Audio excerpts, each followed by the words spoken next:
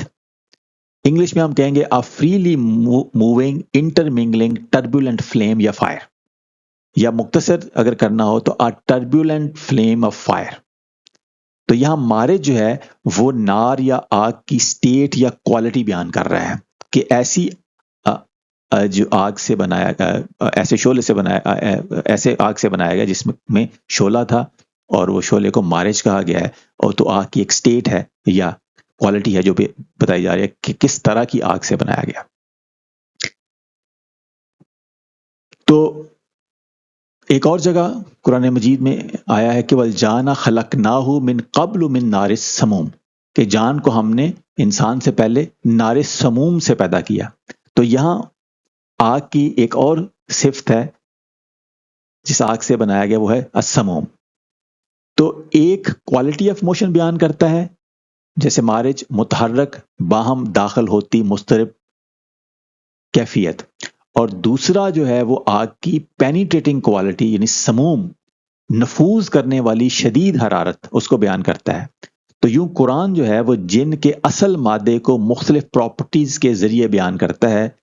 تو یہاں ایک خوبصورت بلاغی تضاد بھی ہے کہ سلسال جس سے انسان بنایا اس میں سٹیبلٹی ہے, اور مارج جس سے جنوں کو بنایا اس میں موبلٹی ہے یا انسٹیبلٹی ہے.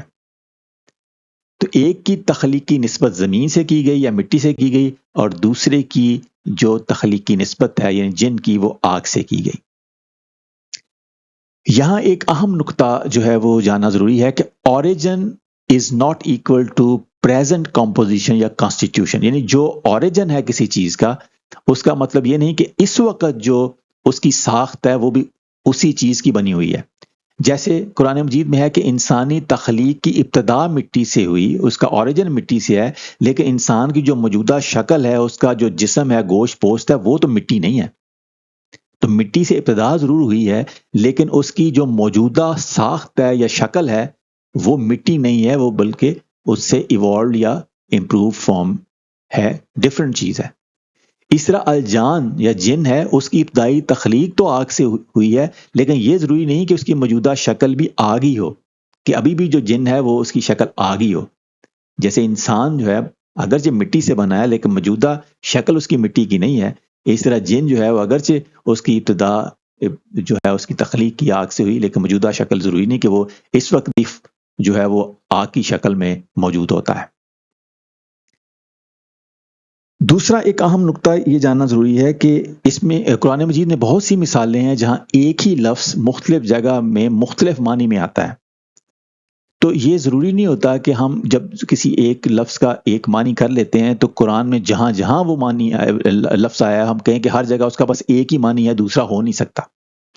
تو اس طرح لفظ جو جن ہے وہ ضروری نہیں کہ جہاں جہاں قرآن میں آیا ہے ہر جگہ وہ ایک ہی معنی میں آیا ہے. ہم نے لفظ جن کے بہت سارے مختلف معنی دیکھے, تو سیاق و سباق یہ طے کرے گا کہ کون سا معنی کہاں سب سے زیادہ موزوں ہے. مثلا اس کی ایک مثال ہے کہ قرآن مجید میں کا لفظ جس کا عام معنی ماں ہوتا ہے وہ مختلف معنی میں آیا ہے, جیسے الکتاب, کتاب کی ماں. اب یہ جو کتاب کی ماں ہے الکتاب, یہاں کا معنی وہ نہیں ہے جو موسیٰ میں ہے. جو موسیٰ کی ماں ہے وہ بایولوجیکل مدر ہے, لیکن الکتاب, کتاب کی جو ہے یہاں وہ اس معنی میں ماں نہیں آیا. پھر القریٰ, شہروں کی ماں یا بستیوں کی ماں, یہ بھی اس معنی میں نہیں آیا. یہ جو اس بستی کو مرکزی حیثیت حاصل ہو جیسے مکہ تھی تو اس کے لیے یہ لفظ آیا ہے. تو یہاں بھی جو ہے وہ ماں کے معنوں میں نہیں آیا جو بایولوجیکل مدر ہے. اس طریقے سے حاویہ, اس کا ٹھکانہ حاویہ ہے, تو یہاں جو ہے وہ ٹھکانہ کے معنی میں ہے. تو لفظ ایک ہی ہے لیکن مختلف سیاق و سباق میں اس کے معنی بدل جاتے ہیں. تو یہ ضروری نہیں اسی طرح کہ جو لفظ جن ہے ہم یہ ضد کریں کہ ہر جگہ جن کا معنی ایک ہی ہے. تو ڈکشنری میں یا لغات میں جتنے معنی آئے ہیں ان میں سے جو سب سے زیادہ موزوں ہو کسی جگہ پہ سیاق و سباق میں, اور قرآن کی کسی دوسری آیت سے اس کا میننگ کنٹراڈکٹ نہ کرے, تو وہاں پہ وہ مطلب لیا جا سکتا ہے. اچھا, ایسی مثالیں دوسری زبانوں میں بھی عام ہیں کہ ایک ہی لفظ ہوتا ہے لیکن اس کے مختلف کانٹیکسٹ میں مختلف مطلب ہوتے ہیں, تو اس میں کوئی اتنی بڑی بات نہیں ہوتی. جیسے انگلش میں ایک لفظ ہے بینک. بینک ایک مالیاتی ادارہ بھی ہوتا ہے اور بینک کا معنی دریا کا کنارہ بھی ہوتا ہے. اس طریقے سے انگلش کا ایک لفظ ہے بیٹ. بیٹ کا معنی چمگادڑ بھی ہوتا ہے اور دوسرا بیٹ کا معنی بلہ بھی ہوتا ہے جسے کرکٹ کھیلتے ہیں. تو لفظ ایک ہی ہے، اس کے معنی مختلف ہے مختلف کانٹیکسٹ میں. اس طرح لفظ لائٹ ہے تو لائٹ کا معنی روشنی بھی ہوتا ہے، لائٹ کا معنی ہلکا بھی ہوتا ہے. اس طرح قرآن مجید میں جان کا لفظ سانپ کے لیے بھی آیا ہے، اور جان کا لفظ جو ہے وہ جن انویزیبل بینگ کے لیے بھی آیا ہے. تو جنرلی اگر دیکھا جائے تو جان یا جن کا جنیرک معنی ہے انویزیبل بینگ، ایسی چیز یا ایسی مخلوق جو نظر نہیں آتی، جو آنکھوں سے پوشیدہ ہے. اب وہ ریئل سینس میں آنکھوں سے پوشیدہ مخلوقات ہیں، ان کے لیے بھی آتا ہے، اور میٹافوریکل سینس میں جو تشبیہی طور پہ کہہ لیں کہ جو آنکھوں سے پوشیدہ مخلوقات ہیں ان کے لیے بھی آ سکتا ہے. جیسے ہم کہتے ہیں کہ تم تو عید کا چاند ہی ہو گئے ہو، کبھی نظر نہیں آئے. تو اب چاند کا مطلب وہ یہ نہیں ہے یہاں پہ کہ وہ واقعی مون ہے اسپیسیفکلی. تو میٹافوریکلی جو لوگ کم کم نظر آتے ہیں، یا دور دراز آبادیاں جو شہری لوگوں کو عام طور پہ لوگ نظر نہیں آتے یا کبھی کبھار ملتے ہیں، تو ان کو بھی یہ محاورہ عرب میں لفظ یہ جن ان کے لیے بھی استعمال ہوا. اور جو واقعی ان ریالٹی ایسی بہت ساری بینگز ہوں گی، انسان کے علاوہ بہت ساری ایسی مخلوقات ہیں جو انسانوں کی آنکھوں سے پوشیدہ ہیں. تو ان کو کولیکٹیولی ان کو بھی جن کہا جا سکتا ہے کہ وہ آنکھوں سے پوشیدہ مخلوقات ہیں. اور کوئی اسپیسیفک مخلوق ایسی بھی ہو سکتی ہے کہ جب زمین وجود میں آئی تو اس کا ٹمپریچر بہت زیادہ تھا، تو اس وقت ہائی ٹمپریچر پہ وہ ایگزسٹ کرتی ہو اور اب وہ ناپید ہو چکی ہو، یہ بھی امکان موجود ہے. یا واقعی کو آگ سے بنی ہوئی مخلوق ہو اور اب بھی وہ موجود ہو. تو ظاہر ہے چونکہ قرآن میں ذکر ہے کہ آگ سے بنی ہوئی مخلوق ایک جن ہے، تو اب یہ جو آگ سے بننا ہے، یہ اس کا جو معنی ہے وہ بھی میٹافوریکل بھی ہو سکتا ہے اور ریئل بھی ہو سکتا ہے. ایک ہے کہ فائری نیچر، کہ مطلب جیسے ہوتا ہے نا کہ جیسے کہتے ہیں انگلش میں فائری نیچر، کہ یہ بڑا جیسے اردو میں بھی ہم کہتے ہیں شعلہ بیاں، یہاں شعلہ بیاں تو نہیں کہہ سکتے، یعنی شعلہ صفت. اور دوسرا جو انسان ہے وہ مٹی سے بنا ہے، تو مٹی کی ایک ہوتی ہے کہ یہ بندہ بالکل ہی جو ہے نا یہ مٹی ہے، یعنی اس میں مٹی کا لفظ میٹافوریکل بھی ہوتا ہے اور مٹی کا لفظ جو ہے ریئل سینس میں بھی ہوتا ہے. تو ان ریالٹی بھی اس ایک ایسپیکٹ ہے جس کے اوپر غور کرنے کی ضرورت ہوتی ہے، اور ایک میٹافوریکل ایسپیکٹ بھی ہوتا ہے جس میں ان معنی کے اوپر بھی غور کیا جا سکتا ہے، بشرطے کہ وہ محاورے عرب میں موجود ہو، لغت میں موجود ہو، عرب اس میٹافور کو استعمال کرتے ہوں. ہم اپنی طرف سے کوئی میٹافور نہیں بنا سکتے، اس کی مثال لغات میں ہونی چاہیے.